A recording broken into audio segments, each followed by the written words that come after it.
আসসালামু আলাইকুম।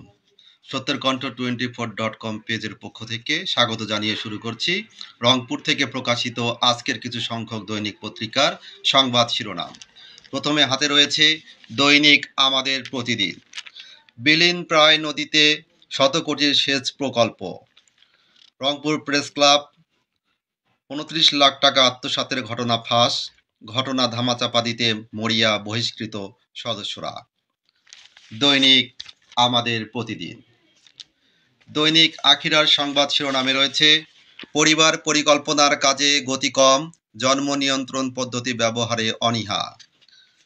পাশাপাশি রয়েছে সারা দেশে ট্রেন চলাচল বন্ধ, বিকল্প বিআরটিসি বাস।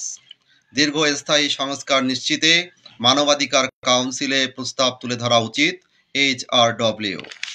দৈনিক আখিরা। দৈনিক মায়াবাজারের সংবাদ শিরোনামে রয়েছে রংপুর মেডিকেল কলেজ হাসপাতালের নানা অনিয়মে বিড়ম্বনায় রোগীরা। পাশাপাশি রয়েছে রংপুর ও লালমনিরহাট রেলওয়ে স্টেশনে চরম দুর্ভোগে যাত্রীরা। দৈনিক মায়াবাজার। দৈনিক আগামীর সন্ধানের সংবাদ শিরোনামে রয়েছে ট্রেনের অপেক্ষায় যাত্রীদের দুর্ভোগ। পাশাপাশি রয়েছে সব ইবতেদায়ী মাদ্রাসা জাতীয়করণের ঘোষণা। দৈনিক আগামীর সন্ধানে। দৈনিক পরিবেশের সংবাদ শিরোনামে রয়েছে দেশ জুড়ে ট্রেন বন্ধ, স্টেশনগুলোতে যাত্রী ভোগান্তি চরমে। পাশাপাশি রয়েছে ডিসেম্বর সামনে রেখে নির্বাচনের প্রস্তুতি চলছে, ইসি সানাউল্লাহ। ইসির স্বাধীনতা যেন অক্ষুণ্ণ থাকে, সিইসি। দৈনিক পরিবেশ।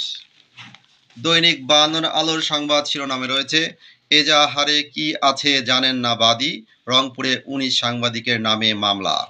পাশাপাশি রয়েছে সংস্কার ও পুনর্বাসন প্রকল্পের কাজ শেষ হলে তিস্তা সেচখালের পানিতে উৎপাদন হবে 22,94,000 মেট্রিক টন ধান। দৈনিক বায়ান্নর আলো। দৈনিক দাবানলের সংবাদ শিরোনামে রয়েছে রমেকের সেবায় নানা অবহেলা, নেপথ্যে সংশ্লিষ্ট কজন। পাশাপাশি রয়েছে রেলওয়ে রানিং স্টাফদের কর্মবিরতি, ট্রেন বন্ধ থাকায় রংপুর অঞ্চলে ভোগান্তি চরমে। বৈষম্য বিরোধী ছাত্র আন্দোলনে হামলা ও নাশকতা। রংপুর বিভাগে 24 ঘন্টায় 15 আওয়ামী লীগ, স্বেচ্ছাসেবক লীগ, ছাত্রলীগ নেতা গ্রেপ্তার। দৈনিক দাবানল। দৈনিক যুগের আলোর সংবাদ শিরোনামে রয়েছে সারা দেশে ট্রেন চলাচল বন্ধ, ভোগান্তিতে যাত্রীরা। পাশাপাশি রয়েছে র্যাব বিলুপ্তির সুপারিশ হিউম্যান রাইটস ওয়াচের। দৈনিক যুগের আলো।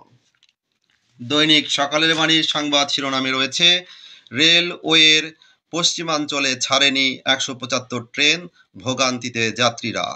পাশাপাশি রয়েছে ডিসেম্বরকে সামনে রেখে নির্বাচনের প্রস্তুতি নেওয়া হচ্ছে, ইসি সানাউল্লাহ।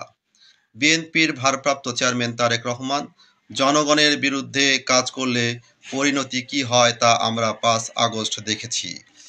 দৈনিক সকালের বাণী। এই ছিল সত্যের কণ্ঠ 24.com পেজের পক্ষ থেকে রংপুর থেকে প্রকাশিত আজকের কিছু সংখ্যক দৈনিক পত্রিকার সংবাদ শিরোনাম। নিয়মিত সংবাদ জানতে চোখ রাখুন সত্যের কণ্ঠ 24.com ও সত্যের কণ্ঠ 24 ইউটিউব চ্যানেলে।